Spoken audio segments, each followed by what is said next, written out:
اعوذ باللہ من الشیطان الرجیم بسم اللہ الرحمن الرحیم الحمد للہ رب العالمین وصلی اللہ علی محمد وآلہ الطاہرین۔ حکمت حقیقی انسانی سعادت کا بنیادی راز ہے، جیسا کہ قرآن کریم میں ارشاد ہوتا ہے وَمَن يُؤْتَ الْحِكْمَةَ فَقَدْ أُوتِيَ خَيْرًا كَثِيرًا، جسے حکمت عطا کر دی گئی اسے یقیناً خیر کثیر عطا ہوا ہے۔ کیوں حکمت حقیقی تمام سعادت انسانی سعادتوں کا راز ہے؟ کیوں حکمت حقیقی حکمت حق کا انسانی سعادت میں بنیادی کردار ادا کرتی ہے؟ کیونکہ حکمت حقیقی معرفت الہی ہے، معرفت اللہ رب العزت ہے، معرفت الہ ہے، معرفت حاکم مطلق ہستی ہے، معرفت رب کائنات ہے، معرفت مالک حقیقی ہے۔ اور جب انسان اپنے مالک کی، اپنے رب کی، اپنے الہ کی حقیقی معرفت حاصل کر لے اور اس کے مقابل میں خاضع ہو جائے تو انسان کا دل جو اس کمال مطلق کے سامنے خاضع ہے، ایسا دل یقیناً اس سے فقط اور فقط خیرات صادر ہوتی ہے،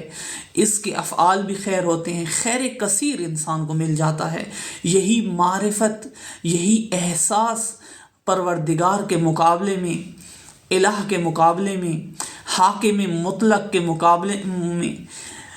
مالک حقیقی کے مقابلے میں، یہی احساس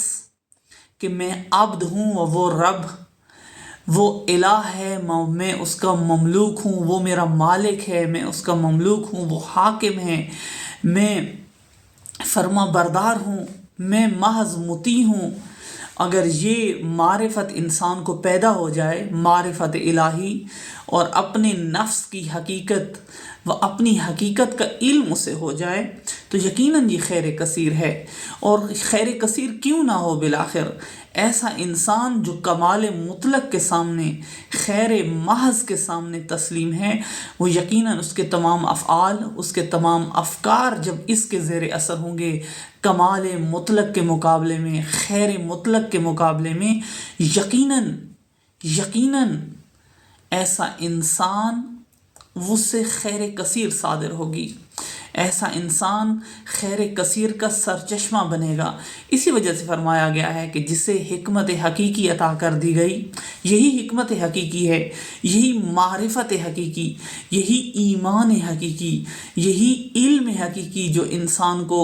اپنے پروردگار کی نسبت ہوتا ہے، اس کے اسماء و افعال کا علم ہوتا ہے انسان کو، و انسان اس کے مقابل میں خاضع ہو جاتا ہے، و انسان غور و تفکر کرتا ہے جب ہستی کے اندر، تو یہ وہ خیر کثیر ہے جو انسان کو عطا کر دی گئی ہے، اور یہی وہ سرچشمہ ہے جس سے آئندہ یہ انسان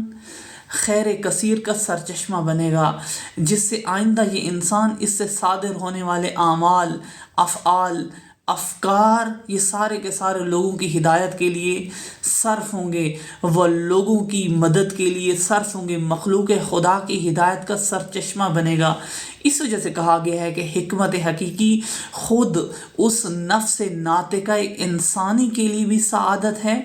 اور اس سعادت کا دائرہ وسیع تر ہوتا چلا جاتا ہے، اور یہ خیر کثیر ہے اللہ کی جانب سے اگر کسی کو عطا ہو جائے۔ ذات پروردگار سے ہم یہ دعا کرتے ہیں کہ بار الہ ہمیں اس حکمت حقیقی کو حاصل کرنے کی توفیق عطا فرما، اور ہمارے اندر یہ سعادت کا بنیادی سر و راز ہمیں عطا فرما، ہمیں اپنی معرفت کے ذریعے سے اس خیر کثیر سے منور فرما۔ وصلی اللہ علی محمد وآلہ الطاہرین۔